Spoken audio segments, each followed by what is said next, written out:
Machines that do not use ink basically do not require maintenance. For printers that use ink, daily maintenance is actually mainly about the maintenance of the printhead.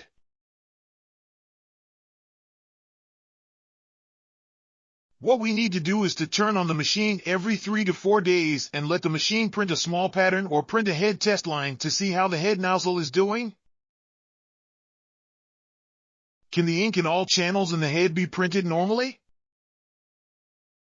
The purpose is to make the ink in the head flow, and not to let the ink dry out due to long-term inactivity, thus blocking the channel in the head. If you are on vacation and will not use the printer for a long time, such as 2 weeks or even a month, how to maintain the head? We need to use moisturizing liquid, pour it into the ink cap, and then seal the head, which can effectively prolong the normal state of the head, and will not let the ink in the head dry out in a short time.